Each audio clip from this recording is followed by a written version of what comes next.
Well, let's start off, Mr. Bell, if you'll just tell us your name, how old you are, and where you were born.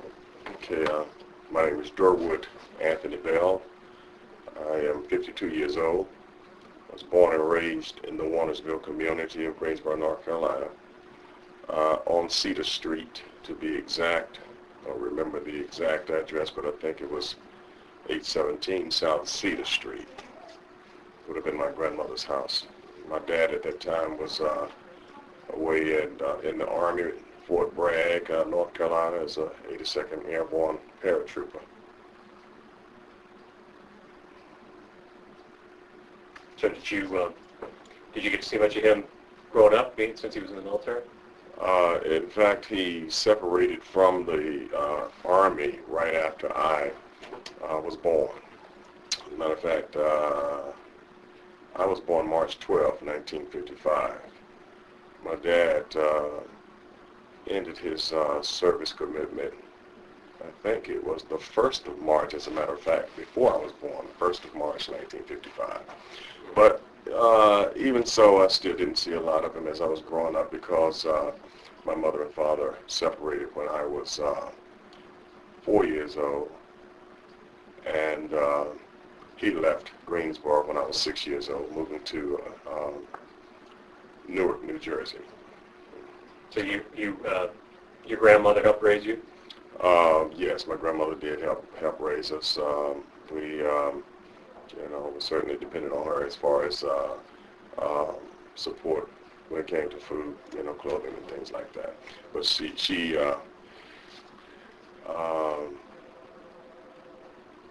just did the best she could because she wasn't employed, So basically she did, laundry services and things like that out of her house to earn a living.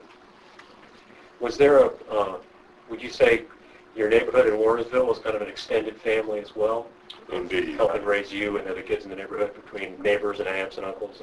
Absolutely. I would agree with that completely. There was one lady that was in the neighborhood who was sort of like a, artificial restaurant. Her name was Miss Inez Jones, and she lived on the corner of Durwood Street and McCulloch Street. She had a garden beside her house, and she raised all kinds of vegetables, tomatoes and corns and beans and okra and, you name it. In fact, a lot of people stopped into her home, for a hot meal. And the houses were designed back then, I guess you'd call them a shotgun house. I mean, you shoot through the front door, the bullet would go through every room in the house, but, it was a lot of love, and, it was quite warm in her house, particularly because she kept those wood-burning stoves going almost nonstop. And even in the summertime, she had those stoves going because she cooked, and were people paying her for this, or people did pay, but there were more people who couldn't afford to pay, and she fed them anyway. In fact, I recall numbers of police officers who would stop at her house for a hot meal. These are the white officers? Yes, these were white officers, and they would get hot cornbread, hot biscuits, the beans, the vegetables, the corn, the fried chicken and pork chop and things like that she had. Seems like you can smell it. The way you're describing it, you can smell it. Absolutely, she was quite the cook. And in fact, her family and my family were very close in relationship in that my grandmother was a very good friend of hers who didn't live in Greensboro. She, when I was a child, as a matter of fact, she relocated to Roanoke, Virginia. But because of the family ties, we could go to Miss Inez's house anytime. And as you say, the community was sort of an extended family situation because everybody recognized each other.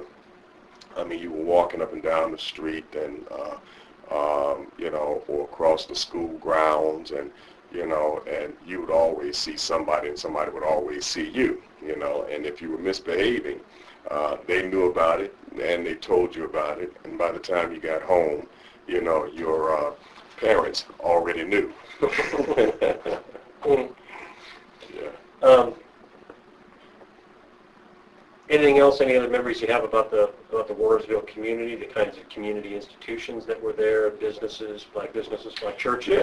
Yeah, as a matter of fact, we had a number of churches in the community at that time, particularly Shiloh Baptist Church, which is still in the Warrensville community, and certainly, redeveloped and renovated, back in the early 70s, I believe, was when they rebuilt. But a couple other churches, closed their doors and after redevelopment came in the 60s and relocated. One would have been New Zion Baptist Church, which is where my mom used to take us to church. It was basically relocated over to Ashbar Street, which is now Martin Luther King. Then there was also Mount Olive Church of Christ, which is where I was brought up in church, which was at 623 Oak Street, and it's near the corner of Freeman Mill and Oak. At the time, that whole area has been so redeveloped, that the place where the church was is no longer there. As a matter of fact, I think Harrison Homes is probably where that church was located. You think about other businesses in the area. We had right there on Cedar Street, Porter's Sweet Shop, which was you could smell the hot dogs and burgers cooking every day. Had very fresh ice cream, for sodas and cold drinks and things like that you could get. It was right across the street from J.C. Price School. On the corner from Could you go there during school, I presume? It had to be after, before school, after school? It would have to be before and after. If you got caught going there during school time, you had to answer to the principal. Oh, but I bet you could smell that. Oh, you could smell it. Over the school grounds. They could very easily take the business away from the cafeteria, but we wouldn't have been that many of us able to afford them either. Mm-hmm. We could afford the cookies and the potato chips and the sodas and every now and then the hot dog. And was Porter, was this a local black business person? It was a local, black business that was located there on Cedar Street, right across from J.C. Price. Then on the left, right there on the corner of Whittington, used to run down beside J.C. Price, and on the corner of Freeman Mill Road and Whittington, actually used to be called Cedar Street before, they made it Freeman Mill. But Cedar Street and Whittington was Polk Store, P-O-L-K, and it was like a dry goods store. You could go in and get, baking goods, flour, all kind of groceries, products that you needed. Also, there was. And did a lot of the community people do most of their basic shopping there, as opposed to, say, a larger grocery store, department store in town? Well, actually, there was another grocery store that had more, variety. That was a dry goods store. Polk Store was, But when it came to fresh meats and things like that, many people went to Cash and Carry, which was located there where the urban ministry is now. Mm-hmm.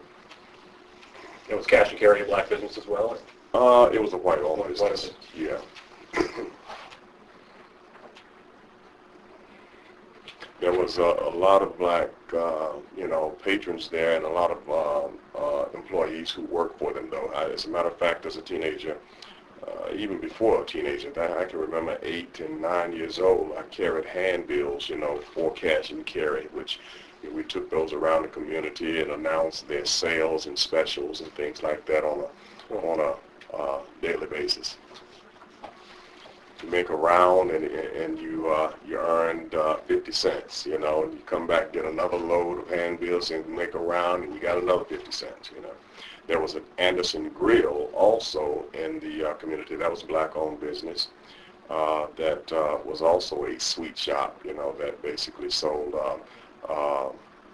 hot foods, hot sandwiches and things like that.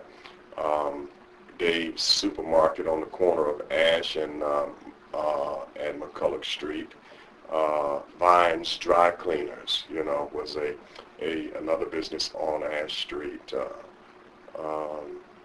As I'm trying to remember all of those businesses in that area, for an area to be the size that it was, we had quite a number of black-owned businesses. I can remember one Tom's Take Home, was a restaurant as well. He had Kentucky Fried Chicken beat as far as the flavor of his chicken, and it was pressure cooked, and it had the fried taste, but it was just so, falling off the bones, tender. And I don't remember the exact cooking process that he used, but it was not just deep fried. It was and with a lid on it that was under pressure. And man, he had the best fried chicken in town. Tom Fairley not only had Tom's Take Home, but I heard he also had a little club called The Little Spot. And that was a place that I heard about. You weren't allowed to go there. Young. Yes, absolutely. Blanche's Sweet Shop.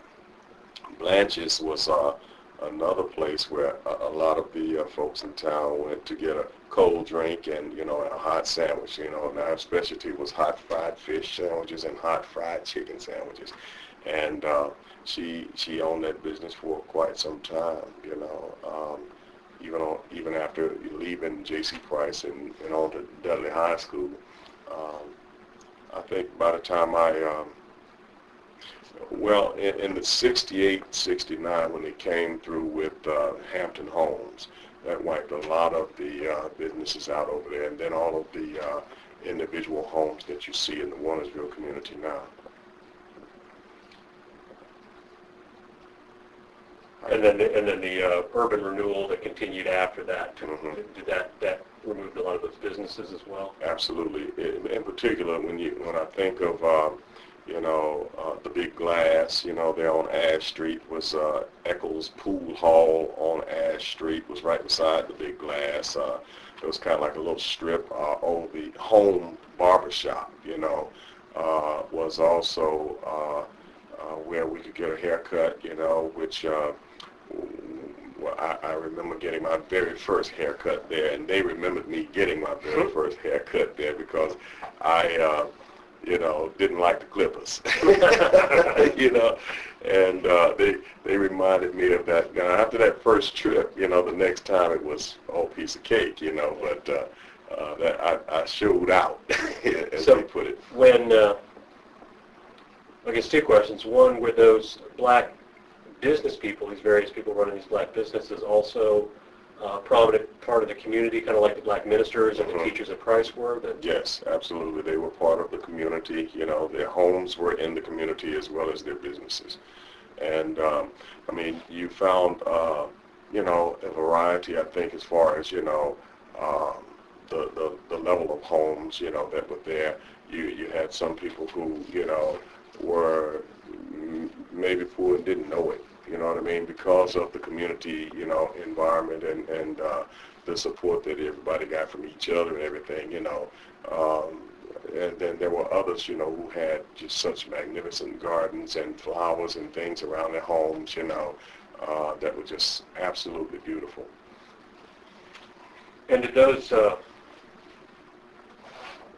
business people, ministers, educators help encourage the Warnersville community to get involved, particularly for the mid-1950s through the 60s in protest, when when efforts to help desegregate the schools, and then some of the activism that Dr. Harrison and the NAACP were doing with desegregation protests, and then, of course, especially after 1960, do you recall Warnersville being active in that? Absolutely. Warnersville Community Center, is still a voting poll today. And, many of the people from the community cast their votes there. And we did, receive information, to assist us with the voting process and things like that at the Warnersville Community Center. And that was the case back in the 60s, yeah. Well. When you say 50s, that was too young for me to, Right. Even the early 60s, I was still in elementary school. But, the mid 60s, late 60s, I came out of J.C. Price in 1970.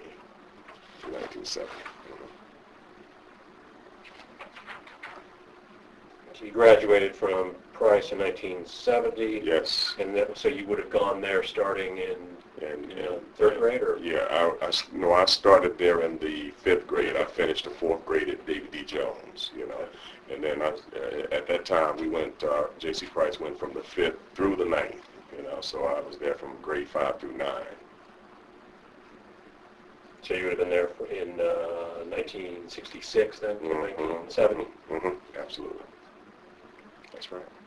I want to start talking about your time at the school, but just to finish up the discussion of Warnersville, on the one hand, even as young as you were, what evidence did you see of the negative effects of discrimination and segregation in Warnersville? Were you even much aware of that? Did you go beyond Warnersville enough to see that there was another part of Greensboro? Well, in fact, there was. Smith Homes is,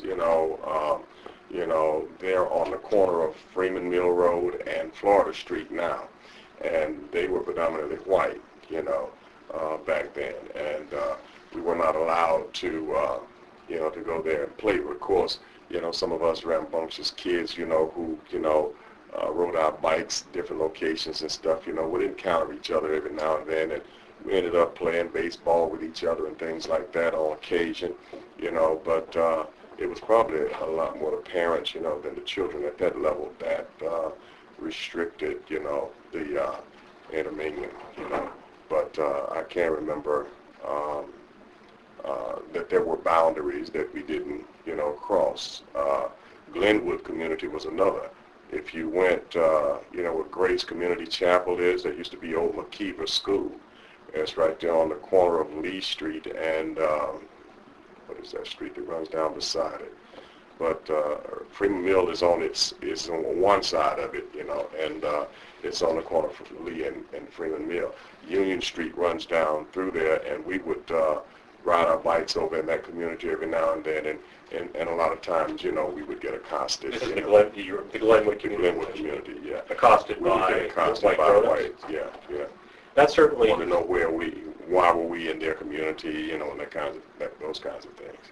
You saw evidence. Even on McKeever School ground, as a matter of fact, a lot of times, they would come from the Glenwood, to play up there on that playground, and we were like in walking distance. It was, only 2.5 blocks from my grandmother's house on the corner of Cedar Street and McCullough to reach McKeever.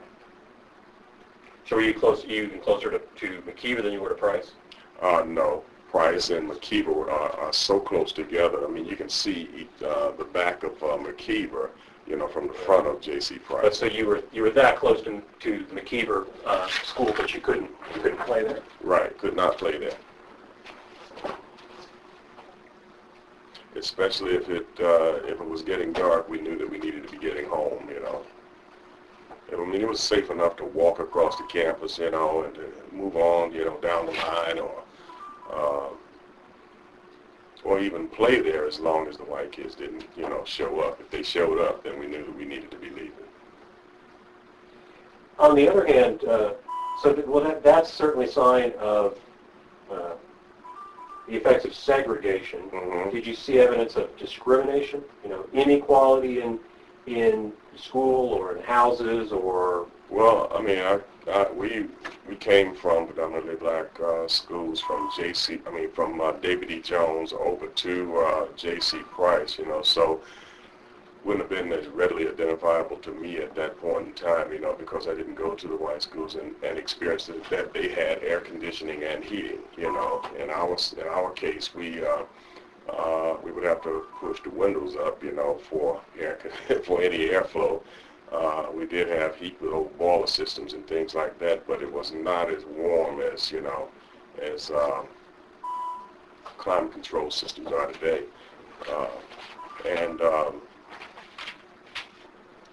The books, as far as textbooks, as far as the size of the libraries and the amount of media that, they had available versus what we had available, didn't recognize those things until later, really, we did not have the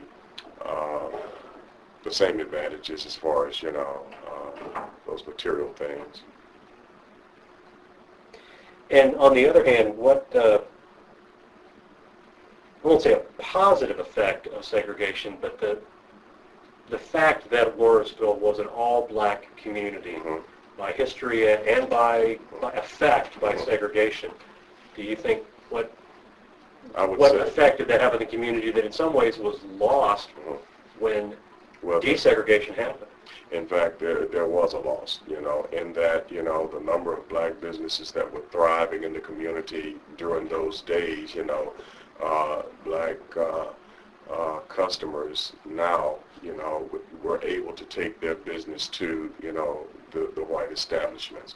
And so that created a pressure for black businesses, and they had to close their doors. We had one guy who used to come around before we had refrigerators. We had ice boxes. We had the iceman who would come through from the ice house and selling ice, also snow cones, that would come through on hot days. We had the fish man who would come through, Squid we called him. Hey, yo, fish man, and he would come through, if I can recall, I believe that he used to, come through with a mule-driven buggy, on occasion, until he was able to upgrade. But so as long as even in your memory, you remember him coming through in a mule. Sure do. I was a very young child, just visiting grandma's house, but I remember when he came through, like that. And so I would say that redevelopment and integration closed the doors, to some very, successful businesses in that arena. In that area. We had, shoe stores, where you're not able to, shoe repair stores or shops. We weren't able to buy a new pair of shoes every time they wore out, so we had Austin Shoe Repair, in the neighborhood. And in fact, I think he was down here on Washington Street and Elm, just right here in the downtown area after leaving, the Warnersville community. And we know that hurt his business because everybody brought their shoe repair business to him in the Warnersville community. The different stores that were just so flourishing, their Vines dry cleaners, on Ash Street. Now those new homes that sit there where her shop used to be, we used to get our fresh laundry and things like that done at her shop, and Anderson's Grill again. And this is all a result of redevelopment. Not necessarily because integration per se, but city urban renewal and redevelopment. Yeah, and that's not something I would have had, knowledge of why there was the change. Because at that time, 69, 70, 71, there were some areas in the Warnersville community that were run down, and, we may have thought that was going to be an improvement, but in fact they brought in public housing. And then they brought in low-income housing, and that's what is there now, and it's an improvement as far as people's quality of life, I believe, but again, that community atmosphere is not there. It's not the same as what it was when when Warnersville was thriving like that. We were independent. We didn't, we didn't seem to depend so much on government handouts or anything like that either. Folk would share with each other, and they had gardens, that they grew from. They had, I can remember another fruit and delivery produce guy who came through selling a bucket of apples for 10 cents, and we shared those things. And we're with when there was residential desegregation, when some neighborhoods elsewhere in the city started opening up to black homeowners, and again, you're maybe a little too young to remember, but do you remember neighbors and things moving out to seek places to live elsewhere, or is it more the case of homeowners being pushed out when their property was taken over by the city during? Well, we didn't have a choice. We were being pushed out because those homes that we were living in, the houses that we were living in, you would slowly begin to see, condemned signs and things like that go up on some of those doors and everything, when before there was integration, we, would have to go in and make that thing, habitable.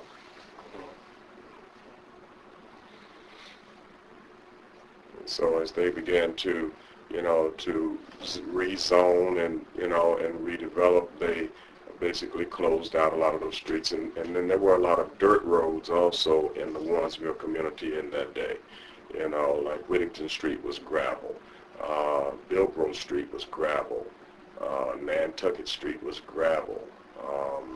There was McCulloch Street was paved and Cedar Street was paved, but it seemed like Union Street was paved, but when it comes to, and Ash Street was paved, but all those streets in between, many of them were gravel. So streets that ran the perimeter of the community, they were butting paved up against white neighborhoods, were paved, but Absolutely. the internal roads and streets were not. Exactly. That's right. That's right. Not terribly surprising. That's right. Explanation. Want to start to tie your discussion of Warnersville, your memories of Warnersville, to the school. How much connection or interaction was there between the Warnersville community and the teachers, administrators at Price, especially Principal Peeler himself? Mm-hmm. Well, we basically looked up to J.C. Price in that, they were our professionals, We depended on them to provide us, with current information on what was going on in the community, and what we could expect and how we would be affected by changes that were coming.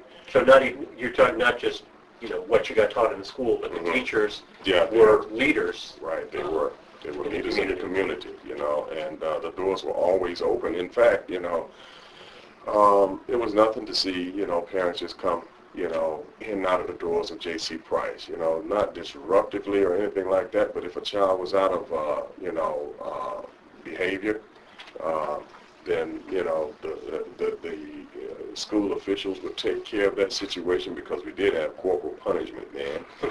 They would take care of that, but if that didn't resolve the problem, then, they would always communicate with the parents and let them know what was going on in the development of the child, and parents got involved because they certainly didn't want to see us,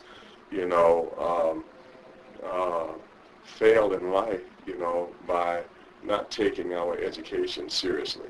You have to realize that, this Warnersville community was started by, a Quaker, Yardley Warners, and he left that to be run by, William Unthank, who was the son of a slave, and so it wasn't many generations, between my parents or my grandparents especially, and their parents that were, that were in slavery. Did you know that history growing up? Was that the history of Warnersville and its connections to that that free slave past? Was that something that parents passed on to children that you were aware of? No, we didn't know, all of those details then, but you learned that I learned it as I was growing up. Did you? So you said the parents are in the schools a lot. Was the Price School a community center, a place where people would have meetings and things about what's going on? Yes, they would open the school auditorium for meetings and things like that. But again, the Warnersville Community Center was probably more of a hub, for. Did you see?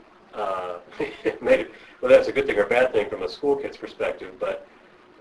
Did you see Principal Peeler? Did you see your teachers in the community out a lot? I mean, not just during the school day or school week, but at church, on the weekends. Were the teachers and Principal Peeler out in the community? Mr. Peeler was my principal when I was very young, coming to Price, and then there was a transition, and Mr. Swan, became the principal after him. And we saw Mr. Peeler all over the campus, off the campus, I think Mr. Swan was probably not as much off the campus as Mr. Peeler was. So Principal Peeler and most of the teachers lived in Warnersville? I'm not sure if Mr. Peeler lived in the Warrensville community because when I as a child, matriculated around that community, I don't recall seeing him, living in the community. But as far as working there and activities after school, in the community, yeah.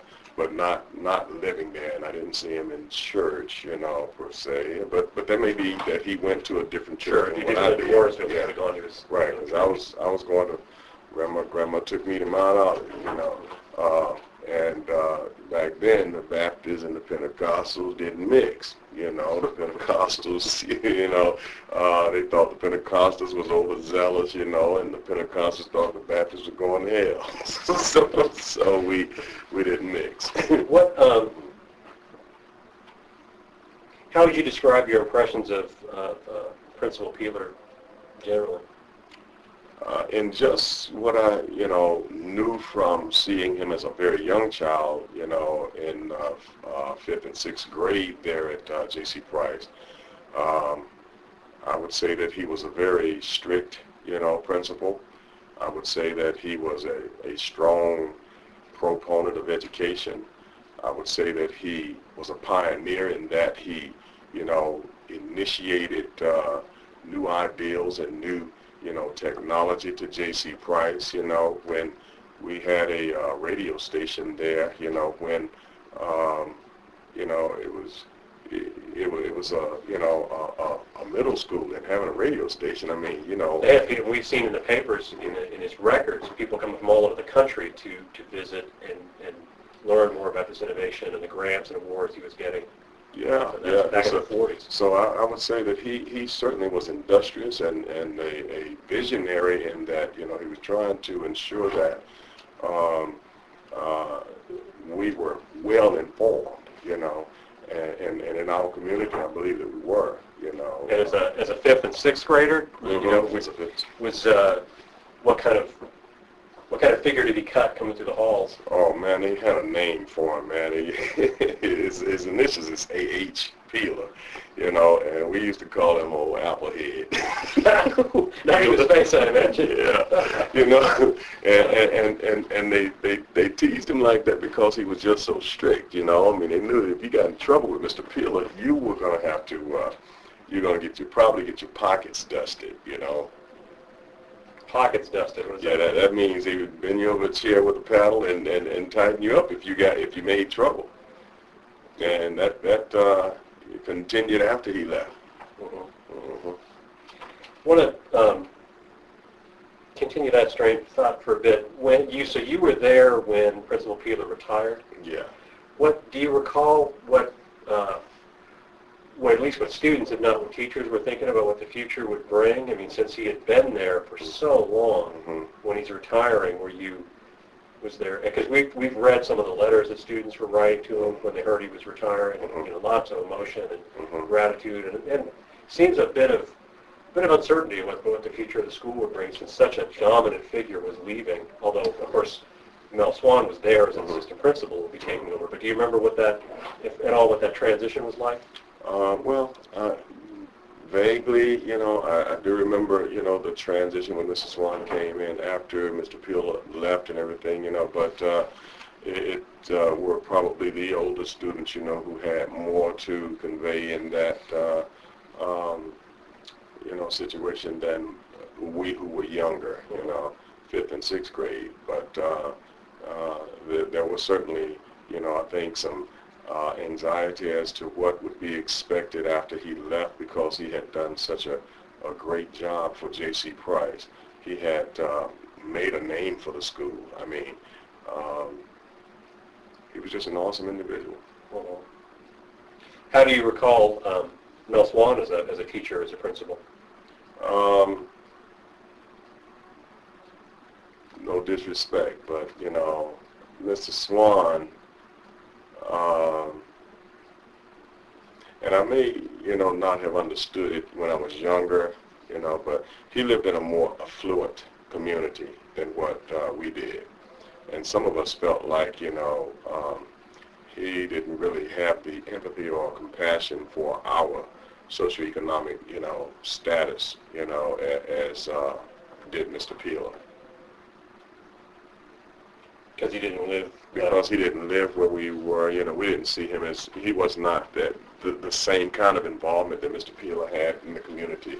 Didn't seem like he did, I mean, if there was any involvement, I believe it would have had to happen by the parents coming to him rather than he goes to them. We'll come back and talk about that transitional era that you went right when you were just leaving Price in the midst when desegregation is going to happen, just a year later. But to back up a bit, what are some of your memories of the Price School? You talked a lot about the connections to the community and the role of the teachers, but other memories you have of the Price School? Yes. I mean, there were, I remember leaving David D. Jones, going to J.C. Price in the 5th grade, and I mean, to have 9th grade, associated with 5th grade, I mean, that was a big old gap, and there was some, some days where, you concerned about, how it's going to be treated, received. Especially because older kids. They were so much older than, the younger children and everything, but the school did a good job, I think, in keeping, the grades, separated, and things matriculated well. I do recall a little bit as I grew and started playing sports and things like that, started getting size on me and whatnot. I enjoyed competing academically as well as athletically. And again, after trying to get into the band and couldn't afford the instruments, I went and started playing baseball, football, basketball, that kind of thing, and I played that the whole 3 years that I was at J.C. Price, 7th, 8th, and 9th, which were the only years that I would have been eligible to play middle school. And you played baseball and football and basketball. And I won a couple of awards out of basketball. I won the most improved basketball player, and that was my 9th grade year, and also won the most valuable player in baseball. And I also won a citizenship award, which was the Sertoma Citizenship Award. What's that for? That was a civilian social organization that basically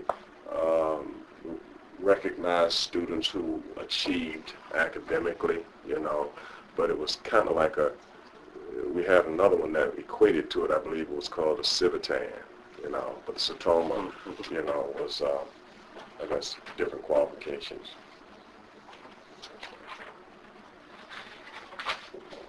So you're very active in the school. Any other memories about all the athletics you participated in? What that was like?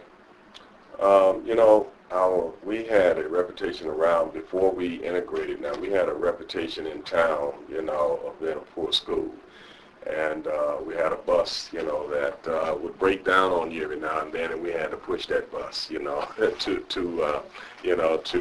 activities sometimes, and or to get it started, and we got teased about that when we got to high school.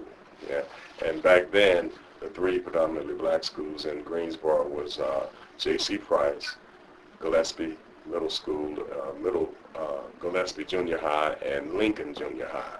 And those two thought they were so much better than we were. And I guess only because of financial status, of their community versus our community, that's how they looked, at us that way. Mm-hmm. There were times when our uniforms didn't get cleaned, or we had students, performing that service as well. Were they laughing when the game was over, or when they saw what the score was? Well, many times we treated them quite rough out there on the field because of the kinds of comments that they made toward us, And some of our players didn't play clean. Help them dirty up their uniforms. Yeah.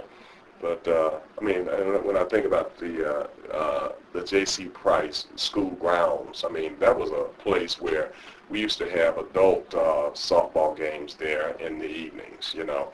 And man, the whole communities would come out and watch those softball games.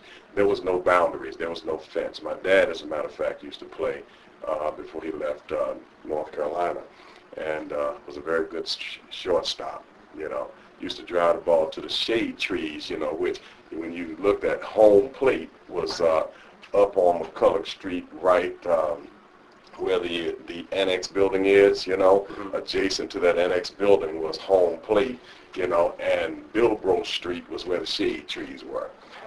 And they used to, I mean, them guys used to, they could stroke the ball, they fast pitch, you know, the ball. It was exciting to watch them play. I mean, they could really put on a clinic. And were parents or community folks rooting for y'all, the sports teams when you went to play? Yeah, yeah. By the time my class came along, though, all of our home games we didn't play games on our campus. We practiced on our campus, but all of the games were either at War Memorial Stadium. As a matter of fact, was... Over middle school. Huh? Yeah, middle school. Right. Yeah, we were at War Memorial Stadium playing our games. So did you get a lot of folks to come and watch? Not as many as the other side because of transportation problems and shortages and things like that. Any other memories of playing sports at Price? Yeah, basketball. I can remember we had some very good basketball players come through there, and I can remember we didn't even have an electric clock. We had two guys who were twins, you know, and our industrial arts teacher made a clock, you know, that one guy would turn the clock and keep score, you know, for one team, and the other twin would keep score for the other team, you know, and somebody else would keep the time, you know. But I mean, that was just to show you the resolve, to show you the ingenuity, you know, and again, that was something that we got picked on about when we got to high school. These are by other black students? By other black students, yeah. They came from Lincoln and Gillespie. What about some of the, tell me what are some of your other memories of other extracurricular activities at Price, like the band?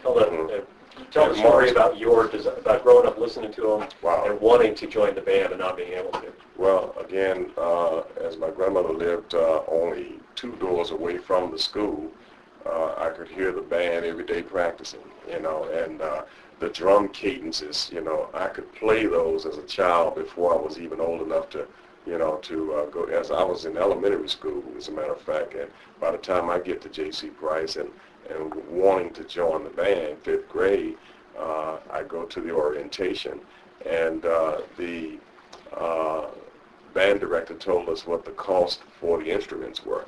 And I wanted to play the drums, and at that time, a set of snare drums was $150. And that was just completely out of range, you know, for me. And so my mom told me I had to do something else. And in fact, I went to the string orchestra because they provided their own instruments. And I played there for a short while, the viola, you know. But the guys, you know, would keep coming by the door, you know, peeping in and see me in there, you know, playing the viola. And they picked on me so hard that I ended up leaving there and going out and playing football. And did you get a chance to knock the block off of some of those guys who teased you? Well, yeah, you know, we always took our opportunities when we got them out there on the field. That was legal. But yeah, the band was one of the best bands in this city. You know, for a junior high school band, Dudley High School respected us. North Carolina A&T respected us because, you know, when they heard us play, we could certainly play. And back then, the parades were downtown Greensboro, and every band used to come downtown. They used to show out, as we put it, in front of the square, you know, and the square was where Market Street and Elm Street, you know, intersects. And You know, that was where every band just, you know, did their thing. And J.C. Price would come through there every year with that black and gold uniform on and just impress the crowd. And this is like you're saying, I mean, they're competing Well, against with high schools and A&T. A&T. That's right. And in fact, our band director, Mr. Shelton Williams, he matriculated from J.C. Price as band director, and he went to James B. Dudley and became band director there, and eventually went on to become band director at North Carolina A&T, which is where he retired. You know, but he was just that good, you know, that he just continued to go elevate, you know. But so, because if he could teach junior high school students how to march and how to play, you know, to get the kind of respect that we did from high school and college, you know, they certainly did take notice of him. And did the Price band play, like the picture you're looking at the beginning of them, I guess just practicing down the street, so were they a regular, Yeah, they would regular feature in the community? You'd see the Price band out marching, practicing? Yeah, when they were practicing, they you know, crowds would follow them. Crowds would just, they would gather, you know, to hear J.C. Price band. I mean, I don't care what you were doing, you would stop doing what you were, you know, to come and listen to J.C. Price band. What about some of the, do you remember the PTA pageant? We've seen pictures of that and some I don't know if that was still going on when you Not sure that you were there. We call the PTA pageant, no. I mean, What about some of the various academic clubs and contests that seem a lot of them at Price, various kinds of academic clubs and academic contests. Do you remember participating in any of those? Again, academically, you know, I just basically tried to always excel to get the best grade that I possibly could out of class. Were there any particular, you remember, like, you know? That's the Thomas Citizenship Award was one of those academic awards, you know, and the Civitan was another one. Can't recall some. There were others, you know, that Science club, AV club, environmental club. Industrial arts club. Yeah, you know. There were others like that. I wasn't in the science club. That wasn't my cup of tea. We had, I would say, too, that as far as foreign language, the language that we offered during that time was French, for whatever reason, you know. Didn't get to use that language much, you know, but we had a very prolific French teacher, and her name was Mrs. Quartz. And in fact, I think she retired in Greensboro out of school system, but now works at David E. Jones as a retiree callback. And she was just an excellent French teacher. We had Mrs. Barber, who was a very good English teacher, and Mrs. Medling. Oh my, she would never accept a paper from me because my family had good penmanship, and she encouraged that penmanship. And if I had a word that was, you know, scratched out, she would not accept the paper from me. I would have to rewrite that paper all over again until there were no scratches. And then she taught me, though, you know, that rather than scratch a word out, to just line through, you know. But I still have great penmanship today, as you can see. Yeah. Thanks, Mrs. Medlin. Thanks to Mrs. Medlin. Yeah. Well, that obviously raises two questions from that. One, who was your favorite teacher and why? And if you feel like being candid, who was your least favorite teacher and why? Wow, my favorite teacher. Probably my favorite teacher was Mrs. Robinson, you know, and she was actually a homeroom teacher, but she was nice to look at. She was a very attractive teacher, and I know I'm not the only young boy that, you know, that was mesmerized by Mrs. Robinson. But as far as academics, I do believe that Mrs. Medling was probably my best teacher. You know, she taught me, well, I'll say Mrs. Quartz was my favorite. Mrs. Medling just, you know, encouraged me the most. But very enjoyable at the time, getting your penmanship corrected all the time, but you learn a lot. But Mrs. Courts, you really liked. Right. As far as any teachers that I did not like, I can't think of any that I didn't like. I mean, they all, I mean, I was one of those students who behaved myself, you know. I didn't like getting in trouble, you know. And again, corporal punishment probably encouraged me to, to be that way because I didn't like getting busted, as we called it. There was a couple of teachers over there at J.C. Price then that had their own paddles, you know. And the men teachers all had their own customized paddles. Mr.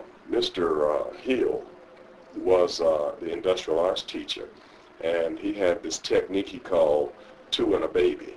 You know, 2 hits, 2 big, you know, pops and 1 light pop. Now that light pop lit you up. You hear what I'm saying? It was just a flick of the wrist, and he had holes in his paddle, you know, and so that would suck, you know, your flesh up into those holes, you know, and you didn't want to get busted by Mr. Hill. I've seen him break down some huge guys, you know, with 3 licks and a baby. You really in trouble if you got 3 in a baby. Then Mr. Gwynn, whom you're probably going to interview, he swung a mean paddle. Really? I am going to talk to Mr. John. Mr. Gwynn about he that. swung a mean paddle. I saw this guy break down the toughest guy in the school. His name was George Davison. And George would have probably went on to be a very great athlete. He was a running back who reminded me of Dwayne Thomas back with the Dallas Cowboys. He had a nice slicing, you know, style of run.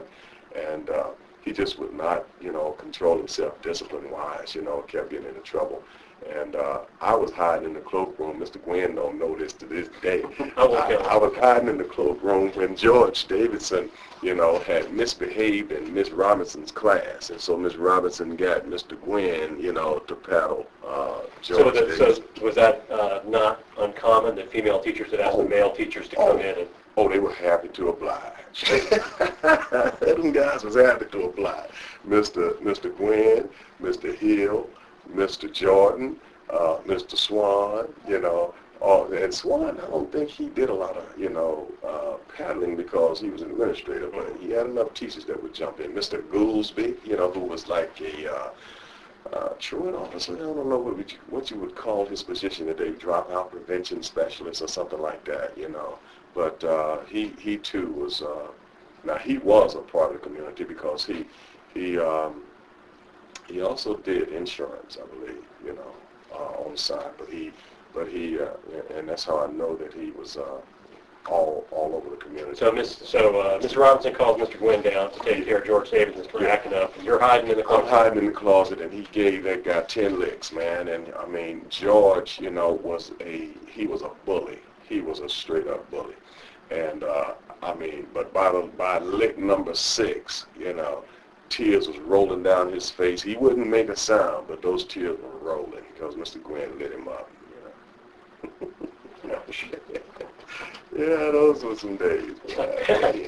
What about favorite subjects or subjects? I think my favorite subject was probably, man, I enjoyed English. You know, I wrote well, you know, and I also had a great imagination. You know, when they, you know, had us to write stories, you know, about our experiences over the summer, mine would literally be stories, you know, because I didn't experience any of that. So I had a vivid imagination, you know, to be able to write, you know, the kinds of stories that got the kind of grades that I did. And industrial arts was a very, you know, was a favorite course of mine as well. We got to... As long as you stayed on his good side. Oh, yeah. Did not. And by the time I became by the 8th grade, Mr. Thompson, you know, took Mr. Hill's place. And he was an ex-prize fighter. He's still living, as a matter of fact. I saw him not too long ago. He's an ex-prize fighter, and he was also, I think, retired Marine Corps. Wow. And when this guy came to the school, I mean, they taught you stuff like, you know, personal hygiene, how to dress, you know, for success and things like that, you know. So they taught a lot of, beyond just the curriculum. Practical life skills. Yeah, you needed those things, you know. You got those, you know, as much as you got anything else at J.C. Price. And Mr. Thompson, you couldn't help but laugh at this guy, you know, because, you know, there weren't sidewalks everywhere you needed to go, you know. Now his class was in the annex, you know, and so to come from, you know, the main building to the annex, you had to walk across grass, you know. He was so meticulous about his shoe shine that he would literally be trying to walk on air, you know, so that he didn't dusty up his shoes, man. I mean, it was amazing. I mean, when you saw him walk, you knew what he was trying to do. You know, he's trying to preserve that shine. Okay, well, I used to learn how to do that in the Marines. Oh yeah, oh yeah. Didn't want to get yelled at. Mm-mm.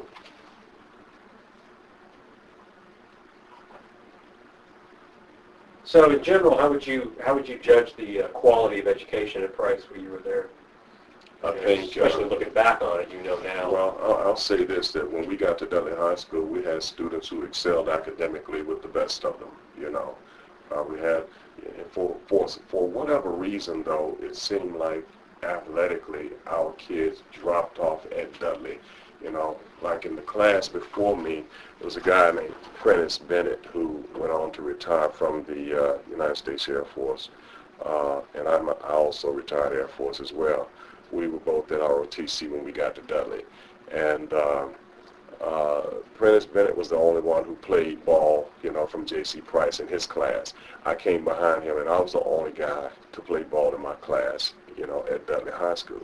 And I think it was because we had some, you know, barriers at Dudley High School in those days, and a lot of our, you know, people would not like to admit it, but we had internal racism, you know, in our own culture. Why? Because like what you referred to before, but because you came more as though it was less well off. And the only reason was we came from Warnersville. We came from a community that was considered poorer than the communities that Gillespie and Lincoln, you know, came from. Mm-hmm. We didn't have school teachers who were parents, you know. We didn't have doctors and lawyers, you know, who were parents, you know. So the Price graduates, you said, didn't tend to pursue athletics? After we got to Dudley, you know, and it was because, you know, we were shunned, you know. The guys just was not going to, they were not going to take the, you know, the belittling or the, you know, ignoring the fact that they had abilities to play, that kind of thing, you know. They were not going to sit behind guys, you know, because their parents happened to be more special than theirs did. But academically, you know, academically Price prepared you to compete well at Dudley High School. In fact, you know, I did let Dudley's hang-ups bother me some when I got there in the 10th grade. I didn't do as well in the 10th grade as I did in the 11th and 12th. And I did, you know, go on to graduate with honors from Ben L. Smith. We were the first class, you know, that were bused, you know, school integration. And so we had to leave Dudley High School and go to Ben L. Smith and wherever else they directed other students. But by then I was living in the Hampton Homes.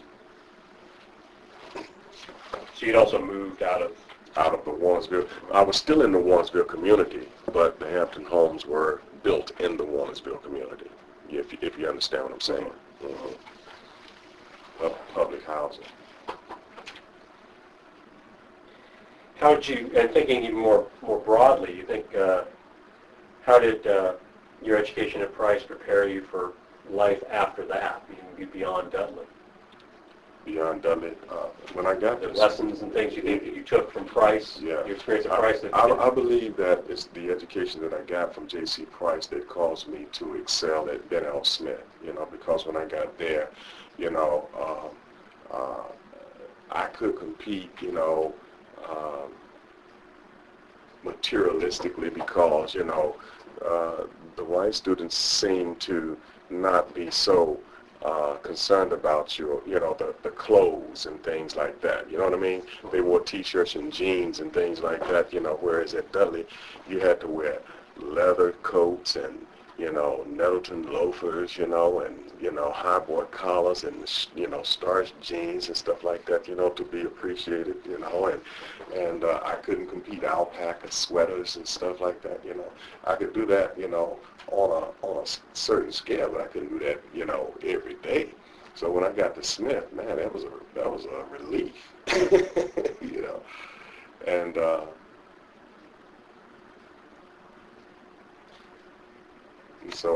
so I was able to concentrate on my studies there, and I brought up that poor performance I wouldn't say poor performance, average performance at Dudley. I brought that to above average, and I ended up graduating in the National Honor Society.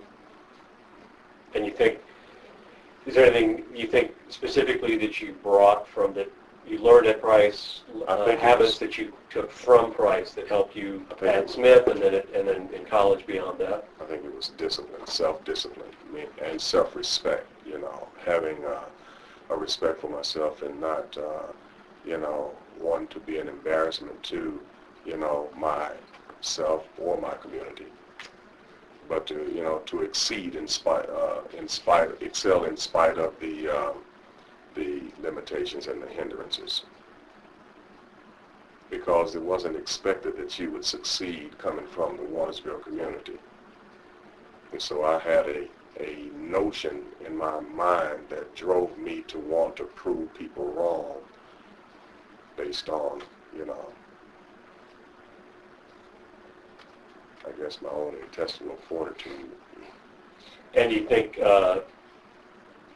you were certainly conscious of that reality growing up in Warrensville and going to Price relative to white neighborhoods or even relative to Gillespie or Lincoln, but did your teachers at Price confront that expectation that, people didn't expect you to be able to succeed because you're from Warrensville, and did they confront that and help you move beyond it? Yeah, many of them did. They let you know that, people would not think well of you because, they expected us to act a certain way because of where we came from. And they encouraged us not to, embarrass ourselves and in the process embarrass them. Some listened, some didn't. And I can tell you, there's a lot of students, who were academically probably, they had an easier time academically than I did, but they didn't do as well because they allowed, I think, external distractions, to hinder them. I was one of those students who had to really get into the books and apply, myself in order to succeed. Some of those guys they took, algebra and trigonometry and courses like that with ease, Now those were not my easy subjects, but I was able to, to comply and to get it, but it took application for me. It took me, getting into it and applying myself. I didn't have, the luxury of just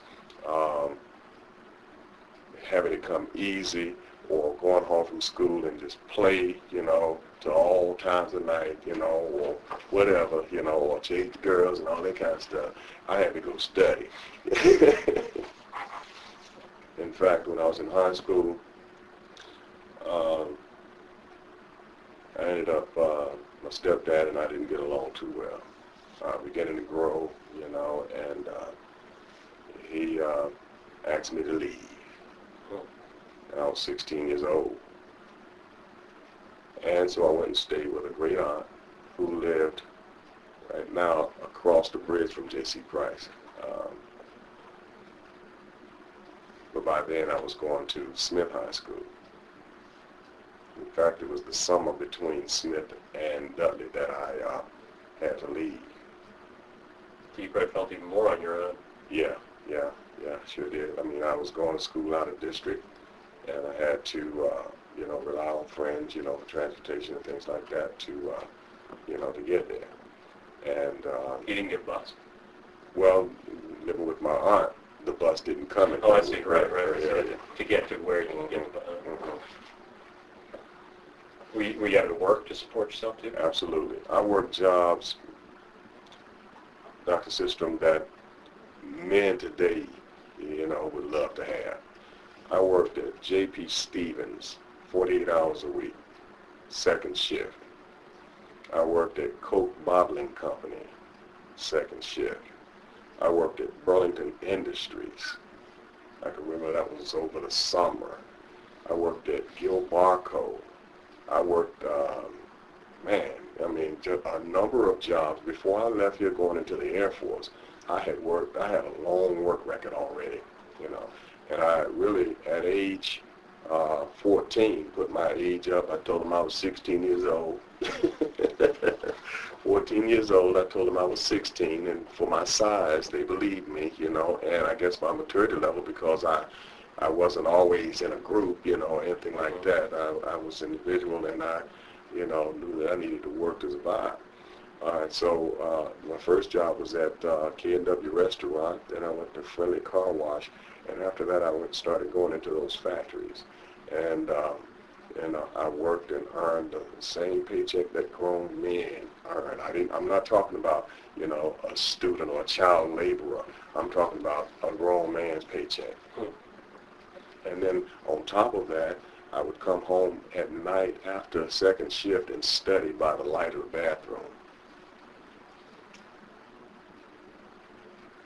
And then I ended up graduating with honors in the National Honor Society. Is that you or me? Kids still chasing me down. They need me. That's my grandbaby's daddy.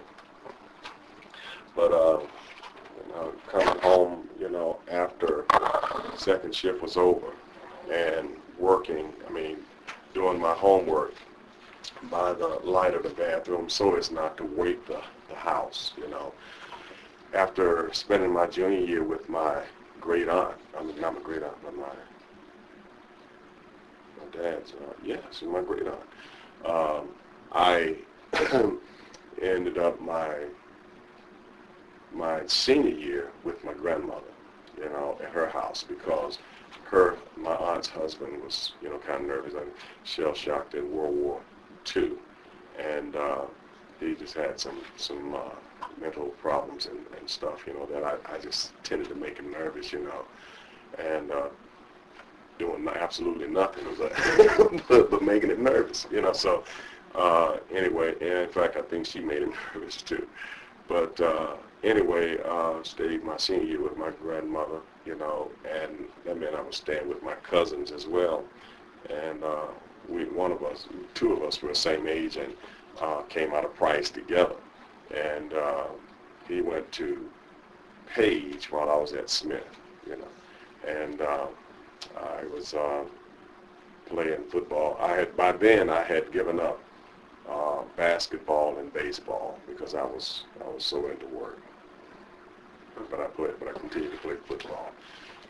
How would you say the desegregation affected Price School? You had left just before 1971, but looking back on this school there, you spent those 4 years when you were then at Dudley and then Smith after that. How do you think desegregation affected Price School? I think, when that happened, I believe that Price was probably not given the same consideration that other facilities were given as far as being, suitable for classroom teaching. To that extent, other schools were more, current, more modernized, had, air conditioning and heating, thermostat control and all of that. And Price, had that old boiler system down in the basement, that they used to have to shovel the coal into, to keep warm for the whole school. And probably Price did not measure up, as far as facilities. And now I think that over the years they probably did go back and add those things, to make Price more habitable. But You think it lost something? Do you think Price students gained, or yourself, did you gain something from being able to go to a quote-unquote desegregated school, but did the loss of that school as an all-black school lose something as well? Yeah, I believe that Price lost something as well because, it was no longer used as a public school per se after 1972. And that my younger siblings didn't have the opportunity to go to J.C. Price the way that, I did. And I think they started using J.C. Price as a annex to GTCC. I don't know, when they started that. But that's it finally closed it in 1983, and then GTCC bought it. It continued as an elementary school for several years after 1971. Okay, so they kept it as an but it was a desegregated, uh-huh. and it was purely elementary. It wasn't a middle school. Oh, I see. By then I was in the Air Force, so I wouldn't know after 77, what they were doing with J.C. But you think the kids like your younger siblings of that generation after 1971, you think they've lost something, not having the opportunity to attend a school like Price? Well, and if other schools could have been the way Price was in that it was a community school and everybody knew each other, then it would have been, they wouldn't have missed anything, but in fact it was not that way for them when they went. They were having to be bussed out of their communities into these schools, and people didn't know each other. You certainly develop relationships and things like that, but as far as the school as a whole, when the bus got there, you were there. When the bus left, you were not. You couldn't just matriculate in and out of the school, because you were in close proximity to it. J.C. Price had that kind of atmosphere because it sat right there in the community, and we were able to go in walking distance back and forth through there. Is it just the proximity in the neighborhood, or was there something else about I guess for one of a better word, the character of the school? The character of the school, the teachers who cared for for not just our academics, but just genuinely cared for us as people, as students, as wanting to ensure that we had the best qualities for survival and success. And I don't think that schools today have that same care and concern. And then too, there's all this emphasis on the test scores and things like that, where back in my day, as far as J.C. Price, they ensured you had the substance you needed to be able to pass the test, long before you got there, and so, but now with the emphasis being on, passing a test, I don't think that the student themselves get the care, that we got.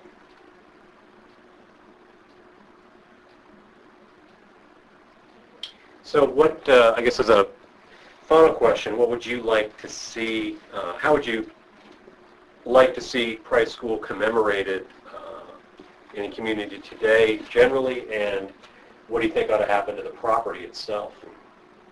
Well, ideally I think it would be great if, the facility over there were opened up, for the community to continue using it, for,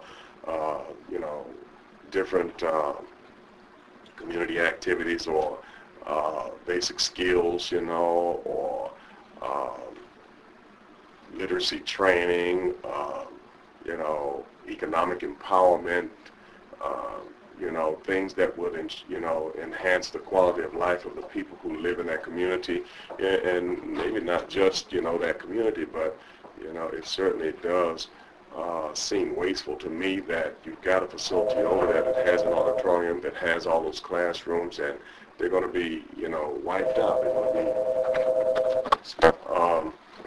it just seems, wasteful to me to knock the building down, with J.C. Price, on the, the face of the building and everything, and nobody know what happened in that community, what that community used to stand for and what it was all about, uh, everything else about the community has already been erased.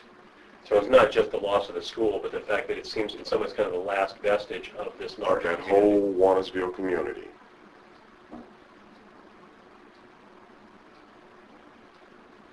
So if, in addition to, or instead of perhaps preserving some portion of the school property itself, the school building for that use, well, and is there not, so there's not a Warnersville Community Center anymore? Yeah, the Warnersville Community Center is there, but I mean, as far as, see, that center is even newer than J.C. Price, And so, but in addition to perhaps finding some creative way to use a portion of the property, how else would you like to see the history and the meaning of the school commemorated? Well,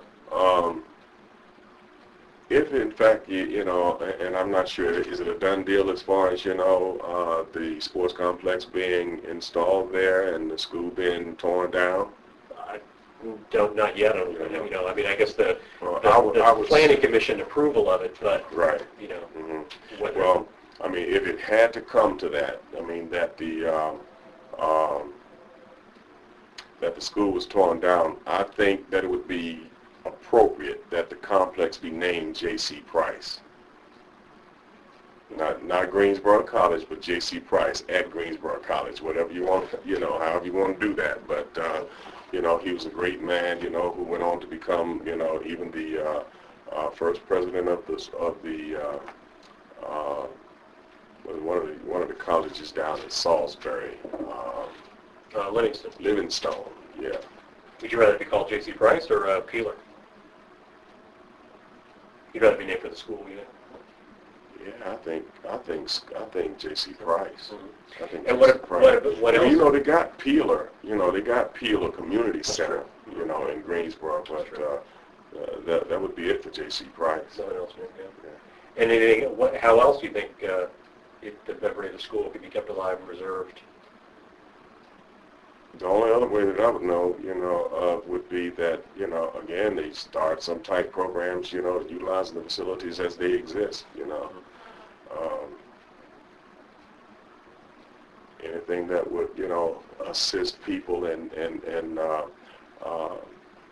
stepping up to the next level, or getting a hand up from their current, conditions. Again, economic empowerment, giving folks, training and development on how to become, business people like, the Warnersville community used to be.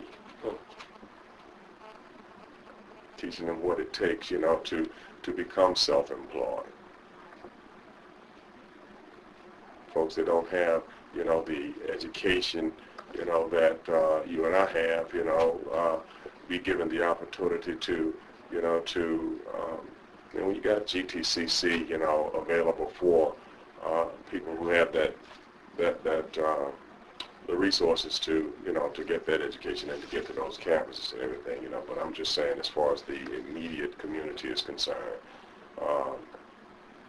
And the argument might be, again, I was gone for a long time, I served 22 years in the United States Air Force, retired in '99 and came back, and so I don't know how long J.C. Price sat, without being used, but Pretty much since 1983.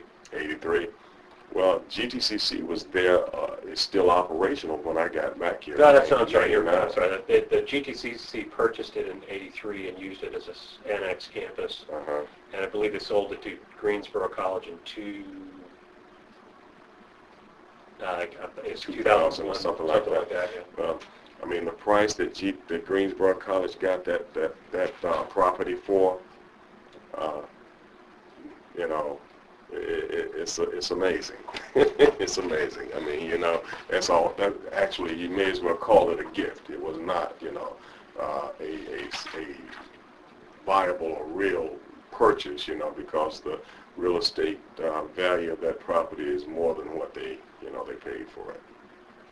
I think you got a concern, from the citizens that live in that area too, that there are going to be a lot of traffic flowing through their streets to get to the complex and things like that. I don't know if they had thought of other ways of getting into their campus, parking facilities wise without intruding upon the small streets that run through there now, like, Durwood Street and Whittington Street. No other ways I know of that can get to the campus, except they built something coming in from Freeman Mill, and I don't know what they're doing with that piece of property right behind McKeever School, now that looks like a thoroughfare, but it just comes right back into Freeman Mill, from Union Street. Any other ways that it can be remembered by the historical exhibits? Yeah, make it a museum, Not there, then at the Greensboro Historical Museum or the library, or Yeah. Well, do you keep active with the Peeler Swan Alumni Association? yeah, I have. Since as a matter of fact, I was asked to speak on a panel. It was about 3 years ago. And we just had a picnic on the campus, this past summer, and so when I'm informed, when folks notify me, I am also, a minister, pastor in a church, and we meet in the Warnersville community. We meet at the school, David E. Jones Auditorium, as a matter of fact. I had asked about J.C. Price, before I, rented the property, for David E. Jones, and I was told that they were going to be tearing it down.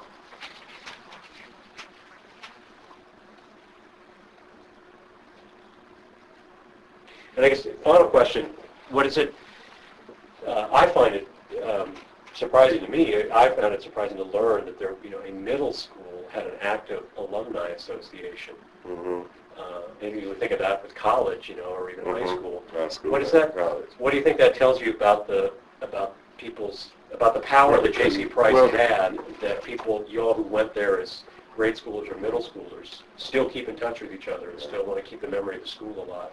I think that makes it even more special, in that, you don't find that to be the case, for middle schools routinely. It's always, high school or college that has an alumni association, but I believe that, people are still trying to rally around J.C. Price, to savor what,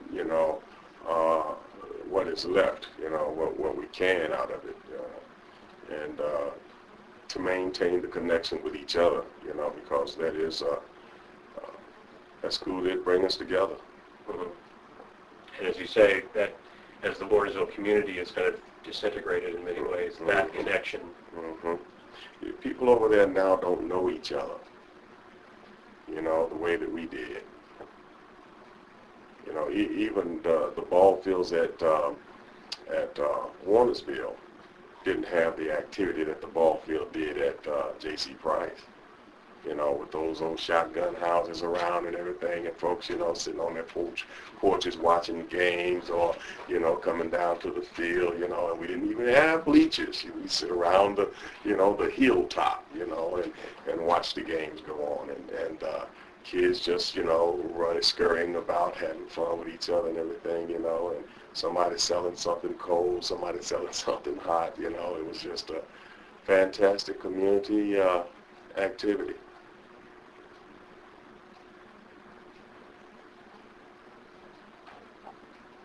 Well, thank you so much for your time. Any final thoughts? Anything to make sure we include? Well, I would just, again, Doc, hope that the last remaining, piece of history that, that is associated with the Warnersville community is not, eradicated. I would think that it deserves at least that much attention that they try to retain, the name of the school.